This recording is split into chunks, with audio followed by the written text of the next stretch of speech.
बिस्मिल्लाहिर्रहमानिर्रहीम, अस्सलाम वालेकुम। अच्छा स्टूडेंट्स, इससे पिछले लेक्चर में हमने नील बोहर का मॉडल पढ़ा। उन्होंने सबसे पहले पॉइंट में क्या कहा था कि एटम के बाहर शेल्स होते हैं। क्या होते हैं? शेल्स। और उन्होंने थोड़ा सा बताया भी था कि के, एल, एम वगैरह जो होते हैं ना, आज हमने उसी को डिस्कस करना है कि व्हाट इज शेल्स, शेल्स क्या होते हैं। तो यहाँ पर हेडिंग है हमारे पास कॉन्सेप्ट ऑफ शेल्स। शेल का कॉन्सेप्ट हम देखते हैं। What is shell? Path in which electron revolving. Path का मतलब होता है रास्ता। इलेक्ट्रॉन तो आपको पता है न्यूक्लियस के बाहर घूम रहे होते हैं, और रिवॉल्विंग का मतलब होता है चक्कर लगाना। क्या होता है? चक्कर लगाना। तो इस एक एम की डेफिनेशन में क्या समझ आ रहा है? वो रास्ता जहाँ पर इलेक्ट्रॉन क्या लगा रहे होते हैं? चक्कर लगा रहे होते हैं। उसको हम क्या कहते हैं? शेल या ऑर्बिट कहते हैं। और इसके अलावा उन्होंने ये भी कहा था, सबसे पहले वाले शेल को क्या कहते हैं? के। ये न्यूक्लियस से बीचने सबसे पहले वाले क्या कहलाएगा? के। उसके बाद एल, उसके बाद एम, एन, ओ, पी वगैरह हम चलते रहते हैं। तो अभी तक हमने क्या पढ़ा? वो रास्ता जहां पर इलेक्ट्रॉन राउंड लगाते हैं उनको शेल्स कहते हैं। सबसे पहले वाले का नाम क्या है? K, L, M, N, O, P, Q, R, S, T, Q. अच्छा, इनको इस तरह भी जाहिर कर सकते हैं और एन से भी जाहिर कर सकते हैं। यहाँ पर होगा n इज इक्वल टू 1, यहाँ पर n इज इक्वल टू 2, यहाँ पर 3, यहाँ पर 4, 5 और यहाँ पर क्या आएगा? 5। ऐसे ही चलता रहेगा। कब तक चलेगा ये? यहाँ पर हमें क्या पता चला? यहाँ पर हमें ये पता चला कि न्यूक्लियस के बाहर जो शेल होते हैं, यहाँ इलेक्ट्रॉन घूम रहे होते हैं, वहां पर पहले वाले शेल को कहते हैं के, फिर एल, एम, एन, ओ,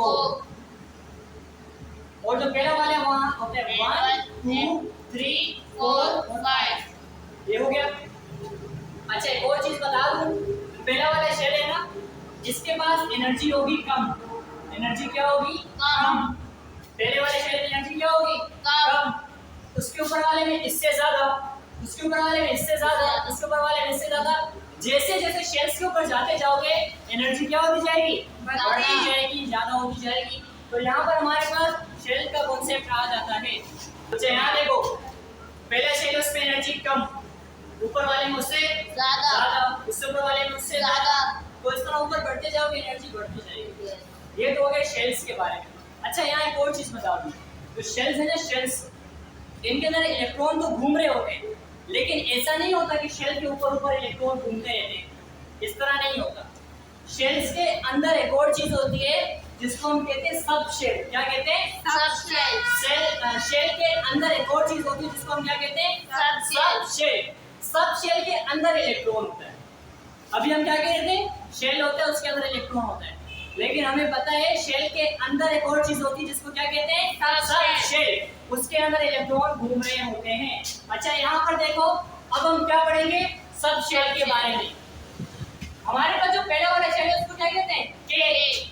और वहां पर n क्या आता है? 1। तो पहला वाला शेल है वो क्या है? के। n क्या आता है? 1। और यहाँ पर जो सब शेल होता है वो कौन सा होता है? s। क्या होता है? s। तो हमारे पास जो न्यूक्लियस है, इसके बाहर पहला वाला शेल है जिसको हम क्या कहते हैं? के। और n क्या आता है यहाँ पे? 1। इसमें कौन सा सब शेल होता है?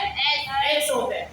नेक्स्ट N2 पे जाओ तो उसको L कहते हैं। N2 को क्या कहते हैं? L। ये तो पता है, यहाँ से इंफॉर्मेशन हमने देखी सारी। N2 में कौन सा सब शेल होता है? S भी होता है और P भी होता है। ठीक है, अब मैं कह रहा था ना, जैसे ऊपर जाते जाओ एनर्जी बढ़ती जाएगी, यहाँ पर एनर्जी कम है, इस पे ज्यादा, इस तरह से एनर्जी बढ़ती रहती है। अच्छा, उसके बाद जो तीसरा वाला है n=3, यहाँ पर कौन सा m आ जाता है? SPD।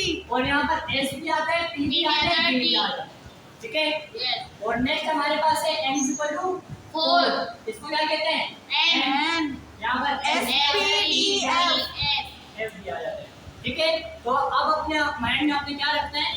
इलेक्ट्रॉन शेल के अंदर तो घूम रहे होते हैं, लेकिन शेल के अंदर भी छोटे छोटे से पार्टिकल होते हैं। पार्टिकल्स तो नहीं होते, छोटे छोटे तो सब शेल्स होते हैं। जैसे यहाँ पर एक S है सब शेल, इसके अंदर इलेक्ट्रॉन बैठा होगा और राउंड लगा होगा, इस पे बैठा होगा, राउंड लगा होगा, इनमें बैठ के इलेक्ट्रॉन राउंड लगा होगा।